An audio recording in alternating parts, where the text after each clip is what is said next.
Shalom Bapak Ibu Saudara yang dikasihi oleh Tuhan kita Yesus Kristus. Berjumpa kembali di dalam podcast Mutiara hari ini. Sahabat bertumbuh dalam saat teduh yang seperti biasa membawa keresahan dan persoalan di dalam hidup. Kita angkat untuk menjadi renungan yang kiranya membangkitkan kekuatan iman. Bagaimana kabar saudara di kesempatan kali ini? Besar harapan kami Bapak Ibu senantiasa ada dalam keadaan sehat, dilimpahi berkat rahmat dan segala kebaikan di dalam Tuhan kita Yesus Kristus dimanapun saudara berada. Dan sukacita kita di dalam podcast kali ini, dalam saat teduh kita akan mengangkat satu topik bahasan yang menarik ya. Yang mungkin terdengar kontroversial, tetapi bisa dibilang ini adalah topik yang relate dengan zaman sekarang ya. Yakni bermain saham itu dosa. Nah, firman Tuhan terambil dari Lukas pasal 14 ayat 28 sampai dengan ayat yang ke-32. Demikian firman Tuhan, sebab siapakah di antara kamu yang kalau mau mendirikan sebuah menara, tidak duduk dahulu membuat anggaran biayanya, kalau-kalau cukup uangnya untuk menyelesaikan pekerjaan itu. Supaya jikalau ia sudah meletakkan dasarnya dan tidak dapat menyelesaikannya, jangan-jangan semua orang yang melihatnya mengejek dia sambil berkata, orang itu mulai mendirikan tetapi ia tidak sanggup menyelesaikannya. Atau raja manakah yang kalau mau pergi berperang melawan raja lain, tidak duduk dahulu untuk mempertimbangkan apakah dengan 10.000 orang ia sanggup menghadapi lawan yang mendatanginya dengan 20.000 orang? Jikalau tidak, ia akan mengirim utusan selama musuh itu masih jauh untuk menanyakan syarat-syarat perdamaian. Amin. Mari kita berdoa. Bapa, di dalam nama Tuhan Yesus, kami memohon hikmat dan pengertian daripada Engkau Tuhan oleh pimpinan Roh Kudus, mengurapi hati dan pikiran kami supaya kami boleh memahami dan memaknai apa yang menjadi maksud-Mu melalui kebenaran firman yang sudah kami baca di kesempatan kali ini Tuhan. Di dalam nama Tuhan Yesus kami siap merenungkan firman-Mu. Haleluya. Amin. Bapak Ibu Saudara yang dikasihi oleh Tuhan kita Yesus Kristus ya, mendengar judul bahasan kita, bermain saham itu dosa. Mungkin ada di antara saudara yang tidak setuju dengan saya. Mungkin ada yang sudah keburu marah-marah karena ia adalah seorang investor di dunia saham. Tetapi simak baik-baik, karena ini juga saya lihat di salah satu sosial media ya. Ada seorang konten kreator yang mengatakan hal ini, bermain saham itu dosa. Makanya itu membuat saya tertarik untuk menyampaikannya kepada jemaat Tuhan dimanapun saudara berada. Karena saya menyadari, mungkin ada di antara saudara yang bertanya-tanya, ini pengajarannya firman Tuhan aja nih, apa nggak ada sesuatu yang relate dengan zaman sekarang? Lah oke, kita akan mengangkat masalah saham. Karena terus terang ya, dunia saham baik trading maupun investing, akhir-akhir ini sudah semakin banyak orang-orang Indonesia yang mulai melek ya keberadaan dari pasar modal atau stock market atau pasar saham ini ya. Mau tidak mau kita akan membahas hal ini ya. Mau tidak mau kita akan membedah hal ini menurut firman Tuhan. Apakah memang betul bermain saham itu dosa? Maka kita meneliti kata-katanya. Apakah saudara terjun ke dunia saham itu cuma untuk main-main? Ya, kalau saudara terjun ke dunia saham untuk main-main ya tidak heran. Di dalamnya pasti akan syarat yang namanya coba-coba, ikut-ikutan, kemudian ada yang sedikit ke arah berjudi, untung-untungan. Nah, ini yang namanya dosa, saudara ya. Dosa akibat ketidakmengertian, ya, terlibat atau terjun ke dunia saham, tidak bermodal ilmu, kemudian mencoba-coba dan ikut-ikutan, apalagi ikut-ikutan orang yang masuk yang menggoreng suatu saham, sehingga akhirnya dia jeblos. Harga saham ambruk, dia nyangkut dan gak bisa keluar lagi, rugi besar, dan kemudian berkata, bermain saham itu dosa. Ya, saudara ya, saya pribadi adalah seorang investor di dunia saham. Saya mulai melek akan saham ini baru 3-4 tahun yang lalu, semenjak pandemi. Karena pada masa pandemi kan, itu berpengaruh sama ekonomi. Pada waktu itu dunia saham ambrol gara-gara krisis. Ya gara-gara orang kan bekerja dari rumah, kemudian para investor mulai menarik dananya dari pasar modal, sehingga harga-harga saham itu terpotong drastis ya. Ada beberapa kali pernah terjadi ya. Kalau nggak salah sekitar tahun 98, 2008, sampai akhirnya kemarin 2020 ya, terjadi yang namanya diskon besar-besaran ya di pasar modal, saudara ya. Karena harga saham itu terjun bebas. Nah, kalau orang yang nggak melek saham, dia nggak akan melihat peluang ini. Tapi kalau orang yang sadar akan dunia saham itu sangat relevan, bahkan bisa dibilang saudara bisa menjadi orang yang kaya loh lewat saham. Dengan catatan, ya, apa yang disebutkan di dalam firman Tuhan kali ini tuh betul-betul saudara terapkan. Ya saudara ya, saya adalah seorang yang berinvestasi di dunia saham dengan tujuan untuk melipat gandakan keuntungan saya dengan memegang sebuah emiten atau perusahaan. Ya, jadi pasar modal atau stock market atau pasar saham itu sesuatu yang resmi, saudaraku ya. Resmi di pemerintah kita, bahkan di negara-negara lain pun ada.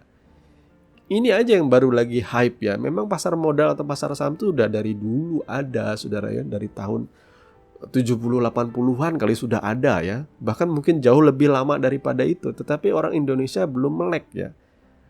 Karena apa yang mau diinvestasikan? Kita harus akui ya, kesejahteraan kita menentukan investasi kita. Kita nggak mungkin bisa berinvestasi kalau misalnya hasil pekerjaan kita habis hanya untuk kebutuhan, keperluan sehari-hari dan membayar tagihan-tagihan. Ya sebenarnya sederhananya saham itu sebenarnya pengganti dari menabung.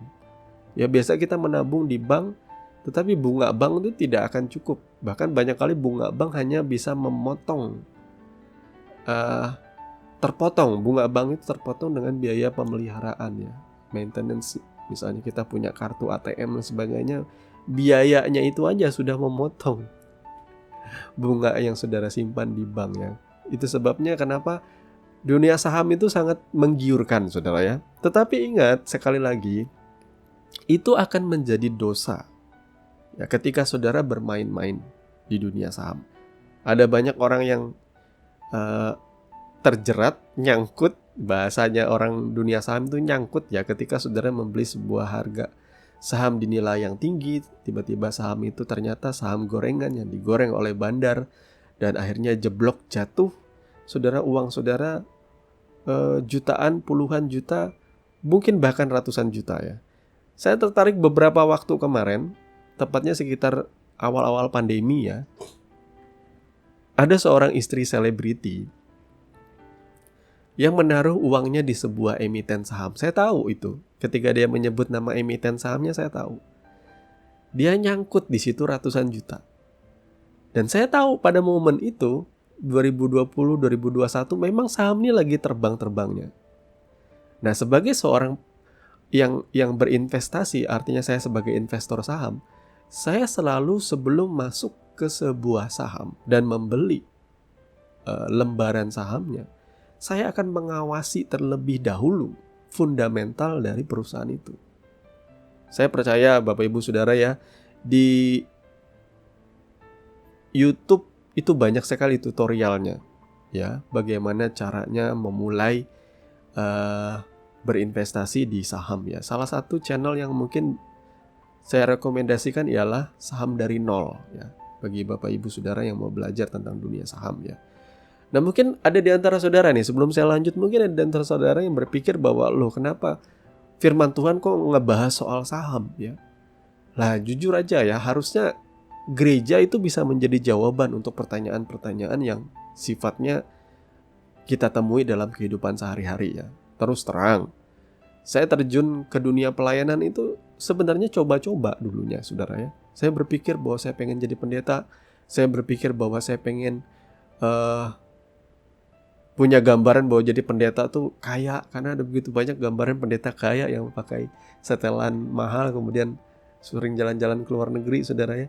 Saya berpikir bahwa pendeta itu seperti itu.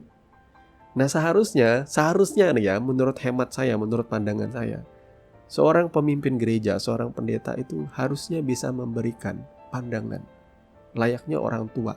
Mereka adalah orang tua rohani. Mereka bisa memberikan pandangan kepada anak-anak muda.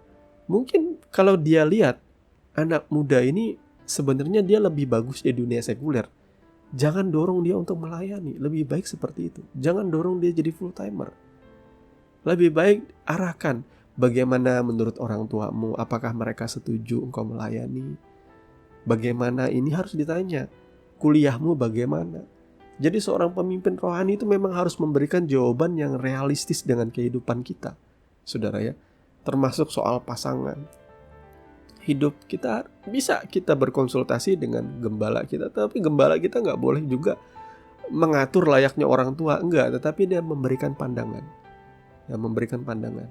Misalnya, gimana nih Pak Pendeta atau Bu Pendeta, saya mau menikah dengan orang yang beda iman, bagaimana ini? Nah, saudara bisa memberikan jawaban-jawaban yang realistis dengan kehidupan sehari-hari. Nah, demikian juga dengan saham, kan sesuatu yang lagi hype sekarang ya, sesuatu yang lagi Gen Z sudah mulai banyak yang kaya gara-gara saham. Nah, tapi lagi-lagi kadang mental health membuat Gen Z tidak tahan dengan kekayaan itu dan mulai punya gaya hidup yang juga merusak, ya, merusak kehidupannya sendiri. Ya, saham itu adalah sebuah tempat berinvestasi yang bagus, saudaraku ya. Bahkan yang namanya capital gain atau keuntungan dari kenaikan harga saham itu lebih menarik bahkan ketimbang dari deposito. Ya, kalau saya bicara realistis ya. Artinya saya sebagai seorang hamba Tuhan, seorang yang takut Tuhan juga harus membicarakan sesuatu yang realistis dalam hidup ini. Tetapi ingatlah apa yang dikatakan oleh firman Tuhan ini. Kalau saudara ingin membangun sebuah menara, berhitung dulu. Jangan kalau kamu mulai membangun pondasinya, tahu-tahu nggak cukup. Menaranya nggak selesai dan kamu diketawain. Itu kata firman Tuhan. Atau kalau kamu ingin berperang, kamu punya tentara 10.000 dan kamu akan berhadapan dengan tentara 20.000. Timbang-timbang dulu deh. Ya. Jangan sampai ketika kau berperang kau kalah banyak kerugianmu. Nah, di dunia saham itu ada yang namanya ini, di mana kita harus mempertimbangkan apakah kita harus masuk ke sebuah perusahaan ya. Ya, saya kalau misalnya ini jadi bahan pertimbangan saudara ya. Misalnya saudara mau terjun ke dunia saham, saudara belajarlah menjaga mental saudara. Ya, mental ini dijaga. Jangan mental saudara mental penjudi. Ya. Di dunia saham itu kan yang paling banyak tuh memang saya akui adalah trading. Bahkan ada istilah sekarang tuh yang lagi trennya namanya scalping ya, atau nyopet gitu ya. Beli harga saham pagi, jual sore gitu ya. Atau beli harga saham hari ini, jual 2-3 hari kemudian ketika harga sahamnya naik. Itu namanya nyopet. Tapi ada yang namanya trading. Trading itu ada yang namanya trading jangka pendek, ada trading jangka yang lumayan menengah ya. Misalnya ada yang tradingnya cuma 1 minggu, 2 minggu dijual. Ada tradingnya yang sampai bulan, yang istilahnya super trading kata orang. Kalau saya pribadi, saya ini sambil kerja, saudara ya. Sambil kerja, saya adalah wirausahawan sambil bekerja. Maka saya lebih memilih di dunia saham ini, ya, saya lebih memilih menjadi seorang investor, bukan trader. Karena saya sendiri merasakan ketika saya menjadi trader, saya harus fokus terus mengawasi harga saham dan saya akhirnya nggak fokus bekerja. Nah, seorang investor akhirnya akan memilih saham-saham dengan fundamental yang bagus. Contoh dalam kehidupan sehari-hari lah. Sesuatu yang kita kenal ya, perusahaan-perusahaan yang kita kenal seperti perbankan. Saudara kenal tentu Bank BCA, Mandiri, BRI. Saudara tentu tahu di dunia retail ya, di dunia dagang itu seperti kayak ASI ya, Astra Indonesia. Saudara tentu tahu yang namanya apa yang dekat-dekat Mayora, Mior ya. Saudara tentu tahu produk-produknya. Kemudian juga ada yang namanya Ace Hardware, ya, ASIS kalau di dalam dunia saham itu. Saudara tentu tahu perusahaan-perusahaan yang dekat dengan hidup kita ya. Tetapi itu pun harus dikulik lagi fundamentalnya, laporan keuangannya dan sebagainya. Itulah yang namanya berhitung atau mempertimbangkan. Jangan cuma didorong oleh namanya gorengan-gorengan atau berita-berita yang beredar. Ya, kabarnya batu bara akan naik, lalu beli saham batu bara. Padahal banyak kali saya ngelihat berita-berita itu sebenarnya dibikin oleh diinisiasi juga oleh orang-orang yang bekerja di dunia saham, saudara ya. Yang istilahnya, aplikasi-aplikasi perusahaan-perusahaan yang menyediakan aplikasi untuk jual beli saham, mereka lah yang sebenarnya menyebarkan berita itu. Karena apa? Karena kalau makin sering kita jual beli saham, mereka makin untung, saudara ya. Nah, saudara juga tidak boleh dipicu dengan mudah oleh berita-berita itu. Saudara harus tetap mempertimbangkan sebelum masuk ke sebuah harga saham. Kalau perlu saudara bekali sedikit lah ilmunya. Makanya saya rekomendasikan tadi ada sebuah channel di YouTube namanya Saham Dari Nol. Itu bukan channel saya, itu channel orang yang saya juga belajar dari dia. Kemudian juga saudara bisa belajar sedikit dunia teknikal. Saham teknikal itu analisis teknikal. Yang tadi analisis fundamental, sekarang analisis teknikal. Saudara belajar sedikit lah bagaimana caranya membaca grafik, harga kenaikannya, kemudian historis dari harga sebuah emiten saham. Saudara lihat baik-baik kapan saudara masuk, kapan saudara harus keluar. Dan kalau saudara adalah seorang trader, mau nggak mau saya tidak terlalu banyak bisa memberikan saran ya bagi trader, karena saya bukan trader ya. Tapi setahu saya harus punya disiplin untuk memasang yang namanya trailing stop atau cut loss ya. Jadi pada titik-titik tertentu saudara beli nilai saham, saudara harus jangan greed, jangan rakus. Kalau saudara merasa bahwa cukuplah harganya untuk dijual. Jangan sampai saking bernafsunya saudaraku ya, ada rasa seperti berjudi. Ketika kalah, ketika cut loss lalu pengen balas dendam. Itu jangan seperti itu. Karena saya juga pernah melalui fase itu, saudara ya. Memang kalau fase ini membuat saham itu jadi bermain saham, bukannya berinvestasi dengan benar. Nah, penjelasan saya agak ribet karena saya bukanlah seorang yang penggiat sekali untuk menjelaskan mengenai saham ini.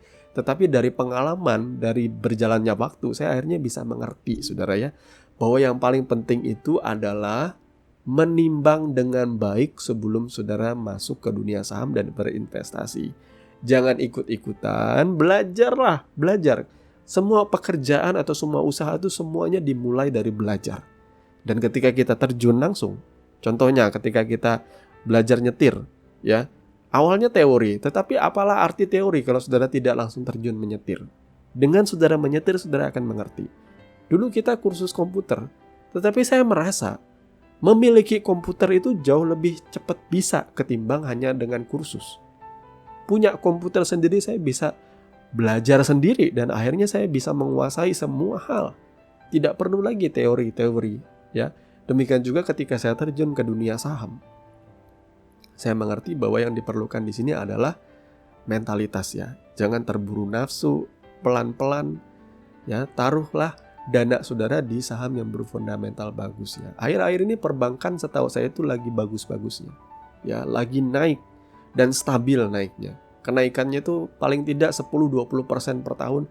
Bahkan kalau saudara ketemu perusahaan yang bagus, kata orang itu bisa multi-bagger, bisa ratusan persen. Ya, saya pernah juga soalnya, saudara ya, pegang saham di mana keuntungan saya ratusan persen. Jadi apakah bermain saham itu dosa? Ya, bermain saham itu dosa kalau saudara main-main. Tapi kalau saudara berinvestasi dengan serius dan dibekali dengan ilmu-ilmu yang jelas, ilmu-ilmu yang pasti ya, di dalam dunia saham, di dalam menganalisis fundamental dan teknikal, maka saya pandang saudara tidak berdosa. Karena itu adalah bagian dari pekerjaan. Jadi jangan heran kalau ada orang yang kelihatannya nggak kerja, kok dia cuma diam-diam doang, jalan-jalan aja, kok dia tambah kaya ya? Oh, ternyata dia berinvestasi di dunia saham ya. Setahu saya ada tokoh-tokoh di pasar modal yang sangat terkenal seperti Bapak Lo Keng Hong ya, yang resign dari pekerjaannya di sebuah bank, dan ketika ia mendapat uang pesangon, ia kemudian serius menekuni dunia saham dan akhirnya ya kita harus akui dia adalah Warren Buffett-nya Indonesia, saudara ya. Jadi dia bisa menghasilkan begitu banyak keuntungan yang besar sekali. Ada beberapa emitennya dengan nilai miliaran. Bahkan kalau mungkin di total mungkin kekayaannya bisa triliunan kali ya saudara ya. Tetapi saya tidak ingin mengajak saudara juga buta soal uang. Hati-hati, karena mengejar uang orang akhirnya itu adalah akar dari segala kejahatan saudara. Yang paling penting karakter saudara baik, saudara bekerja dengan sungguh ya. Sisihkan keuangan saudara. Yang paling utama tuh untuk kehidupan sehari-hari, dan ingat ada dana darurat, dan setelah itu sisihkan dananya untuk saudara investasikan di saham. Dengan berjalannya waktu, keuntungan saudara akan menggulung, dan itu akan menjadi dana pensiun bagi saudara yang bukan seorang ASN atau aparatur sipil negara. Saudara bukan seorang pegawai negeri ya.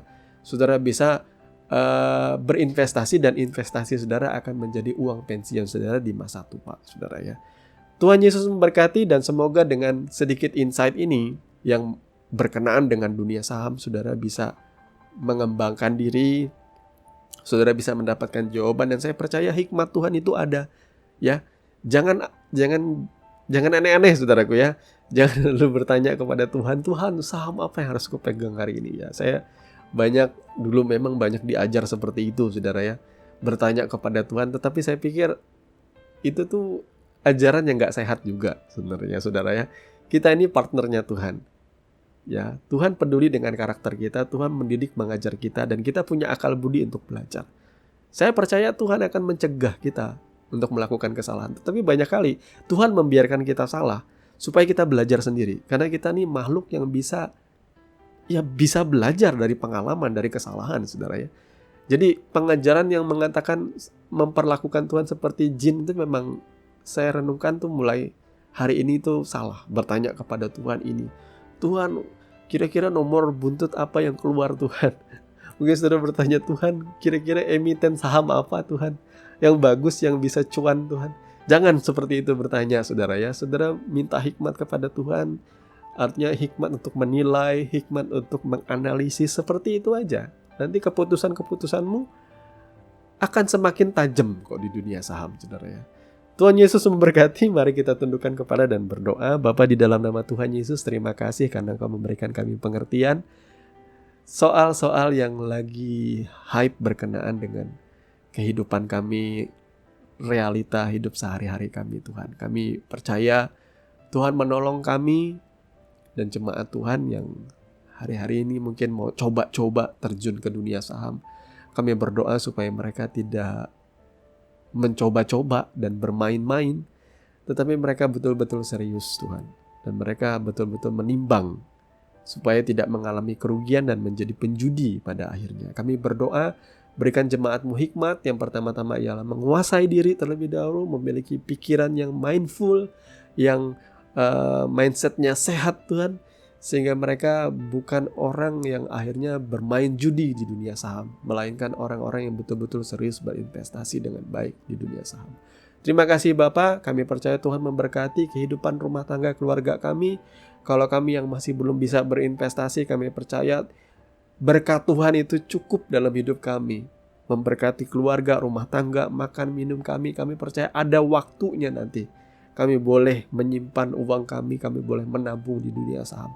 Kami percaya Tuhan yang memberkati, Tuhan yang mencukupkan kehidupan kami. Segala puji kemuliaan kami kembalikan kepadamu. Di dalam nama Tuhan Yesus kami berdoa. Haleluya. Amin. Saudaraku yang dikasihi Tuhan, saudara sudah mendengarkan kebenaran firman yang kiranya boleh menjadi dasar dan kekuatan di dalam setiap kehidupan saudara. Sampai bertemu lagi di podcast Renungan Firman Mutiara hari ini yang berikutnya. Kasih karunia menyertai saudara sekalian. Shalom.